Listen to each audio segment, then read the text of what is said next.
2024ல இந்த great Indian சேல்னால மட்டும் ஆவரேஜா ஒரு செல்லரோட சேல் 2 மடங்கா இன்க்ரீஸ் ஆயிருக்கு. இது மட்டும் இல்ல, இதை நம்ம கரெக்டா யூட்டிலைஸ் பண்ணோம்னா இன்னுமே நம்மளோட ரெவன்யூவை இன்க்ரீஸ் பண்ண முடியும். இந்த மாதிரி கிரேட் இந்தியன் சேலுக்கு எப்படி ப்ரிப்பேர் ஆகணும், உங்களோட சேலை எப்படி நெக்ஸ்ட் ஸ்டேஜுக்கு எடுத்துட்டு போகணும்னு தெரியலனா உங்களுக்காக தான் இந்த வீடியோ. இந்த சேல்ல எப்படிலாம் நம்ம பார்ட்டிசிபேட் பண்ணி நம்மளோட ரெவன்யூ இன்க்ரீஸ் பண்ணலாங்கிறத பார்க்கலாம். அதை கண்டினியூவா பார்க்கறதுக்கு முன்னாடி நம்ம சேனலை சப்ஸ்கிரைப் பண்ணிட்டு கூடவே பக்கத்துல இருக்கிற பெல் ஐக்கானே அழுத்துங்க. இப்போ இந்தியால இ-காமர்ஸ் பிசினஸ்ல நிறையவே ஆஃபர்ஸ், டீல்ஸ், ப்ரொமோஷன்லாம் ரன் பண்ணிட்டு இருப்பாங்க. இது எல்லாத்த விடையும் பெருசா இந்த பிளிப்கார்ட்டை ரன் பண்ற பிக் பில்லியன் சேலும் அமேசான்ல செல் பண்ற கிரேட் இந்தியன் சேல் தான் எல்லாத்த விடையும் பெருசு. இதனால தான் நிறைய கஸ்டமர் உள்ள கொண்டுட்டு வந்து சேல்ஸும் ஜெனரேட் பண்ணிட்டு இருக்காங்க. இவ்வளவு பெருசா நடந்துட்டு இருக்கிற கேம்பெயினே அமேசான், பிளிப்கார்ட்ல இருக்கிற நம்மள மாதிரி செல்லரோட சேலை இன்க்ரீஸ் பண்றதுக்காக தான் பண்ணிட்டு இருக்காங்க. இதை நம்ம கரெக்டா யூஸ் பண்ணா மட்டும் தான் இதுல இருந்து நம்ம நிறையவே ப்ராஃபிட் மேக் பண்ண முடியும். அது எப்படி பண்ணலாங்கிறத பார்க்கலாம். இதை நம்ம ஃபர்ஸ்டா பார்க்க போற ஸ்ட்ராட்டஜி என்னன்னா, இந்த டீல்ல நம்மளோட ப்ராடக்டை என்ரோல் பண்றது. இப்போ இந்த கிரேட் இந்தியன் ஃபெஸ்டிவல்ல அமேசான் எல்லா ப்ராடக்ட்டையுமே கஸ்டமர்கிட்ட போய் புஷ் பண்ண மாட்டாங்க. எந்த ப்ராடக்ட்லாம் அவங்களோட டீல்ல என்ரோல் ஆயிருக்கோ அந்த ப்ராடக்ட்டை மட்டும் தான் நிறைய பேருக்கு கொண்டு போய் சேர்க்கறதுக்கு ட்ரை பண்ணுவாங்க. இப்போ எக்ஸாம்பிள் நம்மளோட ப்ராடக்ட்டை எப்படி இந்த டீல்ல என்ரோல் பண்ணலாம்னு பார்க்கலாம். இதுதான் நீங்க பண்ண வேண்டிய ஃபர்ஸ்ட் ஸ்டெப்பா இருக்கும். ஃபர்ஸ்ட் உங்களோட செல்லர் பேனல் லாகின் பண்ணிட்டு அதுல மெனு ஆப்ஷனை கிளிக் பண்ணுங்க. மெனுவை கிளிக் பண்ணீங்கன்னா அதுல growthனு ஒரு செட்டிங்ஸ் இருக்கும். அந்த growth செலக்ட் பண்ணீங்கன்னா அதுல லாஸ்டா சேல்ஸ் ஈவென்ட் பிளானர்னு ஒரு ஆப்ஷன் இருக்கும். அந்த சேல்ஸ் ஈவென்ட் பிளானரை ஒரு செலக்ட் பண்ணுங்க. ஜஸ்ட் இந்த பேனலை ஓபன் பண்ணோடனே அமேசான்ல எந்த ஈவெண்ட்லாம் லைவ்ல இருக்கு, அப்கமிங் ஈவெண்ட்ஸ், இது எல்லா டீடைலுமே இந்த இடத்துல ஷோ ஆகும். இதுல ஃபர்ஸ்ட் எடுத்தோடனே பார்ட்டிசிபேட் இன் டீல்னு ஒரு ஆப்ஷன் காட்டும். அதுக்கு பக்கத்துலயே வியூ ரெக்கமெண்டேஷன் இருக்கும். ஜஸ்ட் அதை ஒரு கிளிக் பண்ணுங்க. இந்த ரெக்கமெண்டேஷனை கிளிக் பண்ண உடனே இந்த இடத்துல உங்களுக்கு ஒரு ப்ராடக்ட் ஷோ ஆனா மட்டும்தான் நீங்க உங்களோட ப்ராடக்ட்டை என்ரோல் பண்ண முடியும். அமேசான் வந்து உங்களோட டீல்ல எந்த ப்ராடக்ட்லாம் எனேபிளா இருக்கு, அவங்களோட கிரைட்டீரியாலாம் எது மேட்ச் பண்ற மாதிரி இருக்கோ அதை மட்டும் தான் இந்த இடத்துல ரெஃபர் பண்ணுவாங்க. ஜஸ்ட் இந்த ப்ராடக்ட்டை நீங்க என்ரோல் பண்ணணும்னு நினைச்சீங்கன்னா இந்த இடத்துல ஆப்டின் இன்னொரு ஆப்ஷன் இருக்கும். ஜஸ்ட் அதை செக் பண்ணிருங்க. செக் பண்ணதுக்கு அப்புறமா இந்த இடத்துல யுவர் பிரைஸ் இருக்கும், டீல் பிரைஸ், ரெக்கமெண்டேஷன் இருக்கும். இந்த ரெக்கமெண்டட் பிரைஸ் தான் நீங்க வைக்கணும்னு தேவை கிடையாது. மினிமம் பிரைஸ் இந்த இடத்துல ஒரு வேல்யூ இருக்கும்.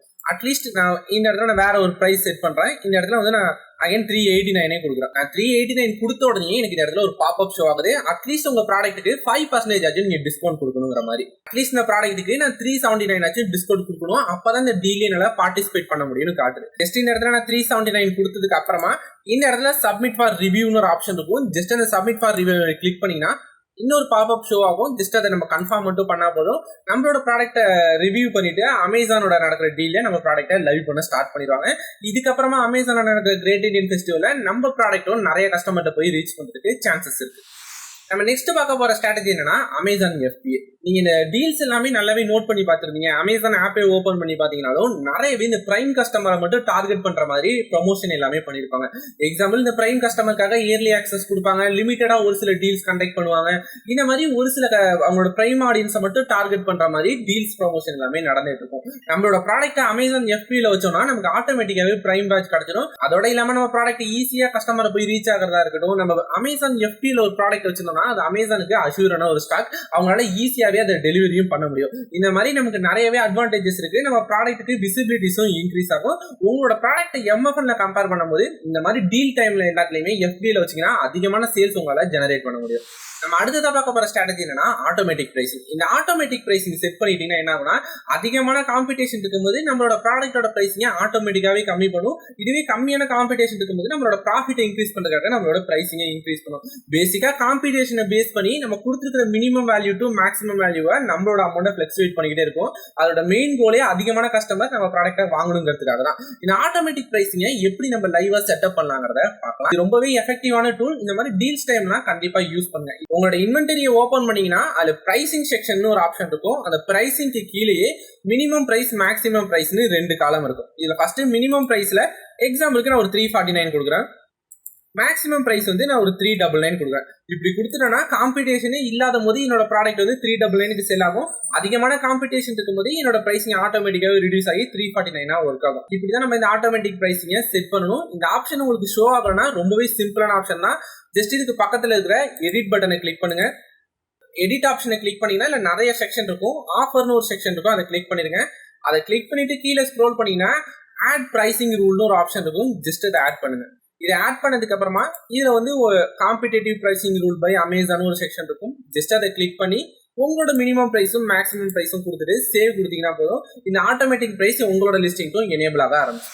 நம்ம அடுத்ததா பார்க்க போற ஸ்ட்ராட்டஜி என்னன்னா கூப்பன்ஸ். இப்ப நார்மலா நம்ம ப்ராடக்ட்டை டீல்ல என்ரோல் பண்றதா இருக்கட்டும், ஆட்டோமேட்டிக் பிரைசிங் செட் பண்றதை தாண்டி நம்ம கூப்பன் ஆட் பண்ணோம்னா இது நம்ம ப்ராடக்ட்டுக்கு இனிமே எக்ஸ்ட்ராவான வேல்யூவா இருக்கும். இந்த அல்காரிதம் வந்து நம்ம ப்ராடக்ட்டை நிறைய கஸ்டமர்கிட்ட கொண்டு போய் சேர்க்கிற மாதிரி இருக்கும். எக்ஸாம்பிள் அமேசான்ல நிறைய பேர் ஒரு மென்ஸுக்கான கார்கோ பேண்டே சர்ச் பண்றாங்கன்னு வச்சுக்கலாம். இந்த ப்ராடக்ட்ல நிறையவே டீல்ஸ்ல என்ரோல் ஆன ப்ராடக்ட்ஸும் இருக்கு. இப்ப லிமிடெட் டைம் டீல் இந்த மாதிரி இருக்கு. நம்ம டீல்ஸ்ல என்ரோல் பண்றதோட சேர்த்து நம்ம ப்ராடக்ட்டுக்கு எக்ஸ்ட்ராவா கூப்பன் கொடுத்தோம்னா இந்த மாதிரி நமக்கு ஆட் ஆன் அட்வான்டேஜஸ் இருக்கும். சேவ் 2% மாதிரி கிரீன் கலர்ல ஒரு டாகுமே இருக்கும்.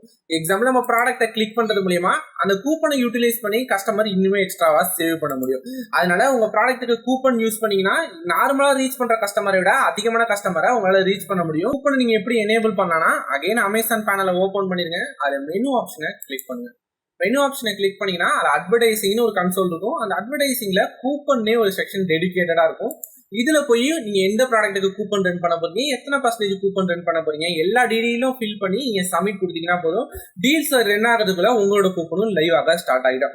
நம்ம அடுத்ததா பார்க்க போற ஸ்ட்ராட்டஜி என்னன்னா லிஸ்டிங் ஆப்டிமைசேஷன். இந்த லிஸ்டிங் ஆப்டிமைசேஷன் வந்து நம்ம டீல்ஸ் நடக்கும் போது ஸ்டார்ட் பண்ணக்கூடாது. இதுக்கு 1 மந்த்துக்கு முன்னாடியோ இல்லைன்னா அட்லீஸ்ட் ஒரு 10 டேஸ்க்கு முன்னாடியாச்சும் நம்ம இந்த ப்ராசஸை ஸ்டார்ட் பண்ணிருக்கணும். இந்த ஆப்டிமைசேஷன் நான் சொல்றது என்னன்னா எக்ஸாம்பிள் நம்ம ப்ராடக்டோட டைட்டில் வந்து கரெக்டான ஃபார்மெட்ல இருக்கணும். அது அதிகமான கீவேர்ட்ஸ் நம்ம என்ரோல் பண்ற மாதிரி இருக்கும். அதோட நம்மளோட மெயின் இமேஜ் ரொம்பவே அட்ராக்டிவாகவும் பிரைசிங்கும் காம்படிட்டிவா செட் பண்ணி வச்சுக்கோங்க. ஜஸ்ட் உங்களோட புல்லட் பாயிண்ட்ஸா இருக்கட்டும், பேக் அண்ட் சர்ச் டேமா இருக்கட்டும், இது எல்லாமே ரீசெண்டா எந்த கீவேர்டு எல்லாமே ஹை சர்ச் வால்யூம் இருக்கு, அகைன் நீங்க கீவேர்டு சர்ச் பண்ணி அந்த கீவேர்டுக்கு தகுந்த மாதிரி ஆப்டிமைஸ் பண்ண ஸ்டார்ட் பண்ணுங்க. மெயின் இமேஜ் ரொம்பவே அட்ராக்டிவான ஒன்று, அதனால அதுலயுமே நிறைய ஃபோக்கஸ் பண்ணுங்க. நம்ம ஃபைனலா பார்க்க போற ஸ்ட்ராட்டஜிஸ் முன்னாடி உங்களுக்காக ஒரு சீக்ரெட் ட்ரிக் சொல்றேன், நோட் பண்ணிக்கோங்க. உங்களோட ப்ராடக்ட்டை டீல்ஸ் டைம் ப்ரமோஷன் டைமுக்கு முன்னாடியே அட்லீஸ்ட் ஒரு 10 டேஸ்க்கு முன்னாடியே உங்களோட பிரைசிங்கையும் எம்ஆர்பியும் இன்க்ரீஸ் பண்ணிடுங்க. இன்க்ரீஸ் பண்ணிட்டு அதை நீங்க டிஸ்கவுண்டா கொடுங்க. எக்ஸாம்பிள் உங்க ப்ராடக்ட் வந்து 1000 rupees இருக்குன்னா 1200 rupees இன்க்ரீஸ் பண்ணிட்டு அந்த ப்ரமோஷன் டைம்ல உங்களோட பிரைசிங்கை ரெடியூஸ் பண்ணுங்க. இப்படி பண்ணோம்னா நம்ம எக்ஸ்ட்ராவான டிஸ்கவுண்ட்ஸ் கொடுக்குறோங்கிற பேர்ல அமேசான் நிறைய பேர்கிட்ட நம்மளோட ப்ராடக்ட்டை போய் புஷ் பண்றதுக்கு ட்ரை பண்ணும். நான் எதுக்காக எம்ஆர்பி இன்க்ரீஸ் பண்ண சொல்றேன்னா எம்ஆர்பில இருந்து நீங்க எந்த அளவுக்கு கம்மியான பிரைசிங் கொடுக்குறீங்களோ அந்த அளவு உங்களோட ப்ராடக்ட்டை நிறைய பேர்கிட்ட அமேசான் வந்து இந்த டீல் டைம்ல புஷ் பண்ணும். எக்ஸாம்பிள் 100 rupees இருக்கிற ப்ராடக்ட்டை நீங்க 50 rupeesக்கு செல் பண்ணீங்கன்னா அமேசான் வந்து இதுக்கு 50% டிஸ்கவுண்ட்ஸ் கொடுத்துருக்காங்க இந்த டீல்ஸ் டைம்லங்கிற மாதிரி நிறைய பேர்கிட்ட கொண்டு போய் புஷ் பண்ணும். அதனால இந்த ட்ரிக்கை நீங்க யூட்டிலைஸ் பண்ணிக்கோங்க. நம்ம ஃபைனலா பார்க்க போறது அட்வர்டைஸ்மெண்ட். இந்த அட்வர்டைஸ்மெண்ட்டை நம்ம ரெண்டா ஸ்பிளிட் பண்ணி யூஸ் பண்ற மாதிரி இருக்கும். இந்த டீல்ஸ் ப்ரமோஷன் ஸ்டார்ட் ஆகிறதுக்கு முன்னாடி ஒரு மாதிரி ஸ்ட்ராட்டஜிஸ் நம்ம யூஸ் பண்ணுவோம். அந்த டீல் டைம்ல ஒரு மாதிரி ஸ்ட்ராட்டஜிஸ் நம்ம யூஸ் பண்ற மாதிரி இருக்கும். இனிமே சிம்பிளா எக்ஸ்பிளைன் பண்ணா இந்த டீல் ஸ்டார்ட் ஆகிறதுக்கு முன்னாடி நம்ம ப்ராடக்ட்டோட பிளேஸ்மெண்ட்டை பேஸ் பண்ணி நம்ம அட்வர்டைஸ்மெண்ட் ரன் பண்ற மாதிரி இருக்கும். ஒரு பர்டிகுலர் கீவேர்டுக்கு நம்ம ப்ராடக்ட் வந்து 15th பிளேஸ்லயோ இல்ல 20th பிளேஸ்லயோ இல்ல ஃபர்ஸ்ட் பிளேஸ்லயோ இருக்குன்னா அதை மெயின்டைன் பண்ற மாதிரி இல்ல அதை இன்க்ரீஸ் பண்ற மாதிரி நம்ம கேம்பெயின் டைப் எல்லாமே நம்ம ஆர்கனைஸ் பண்ணணும். அதே நேரத்தில் டீல் ஸ்டார்ட் ஆகிறதுக்கு அப்புறமா நம்ம இவ்வளவு அமௌண்ட் ஸ்பெண்ட் பண்ணணும் தேவை கிடையாது. நம்மளோட பிட் வேல்யூ கூட நம்ம கம்மி பண்ணி வச்சுக்கலாம். நீங்க இந்த இதுல இன்ட்ரெஸ்டடா இருக்கீங்கன்னா கமெண்ட் செக்ஷன்ல மென்ஷன் பண்ணுங்க. நம்ம இதுக்காக டெடிகேட்டடா ஒரு வீடியோ போடுவோம். இந்த வீடியோக்கு ஒரு 1000 லைக்ஸ் வந்துச்சுன்னா நான் கண்டிப்பா அட்வர்டைஸ்மெண்ட்டுக்காக டெடிகேட்டட் வீடியோ போடுறேன். இது மாதிரி இன்னும் நிறைய இன்ட்ரெஸ்டிங்கான இன்ஃபர்மேஷன் தெரிஞ்சுக்கிறதுக்கு நம்ம சேனலை சப்ஸ்கிரைப் பண்ணிட்டு கூடவே பக்கத்தில் இருக்கிற பெல் ஐக்கானே அழுத்திடுங்க.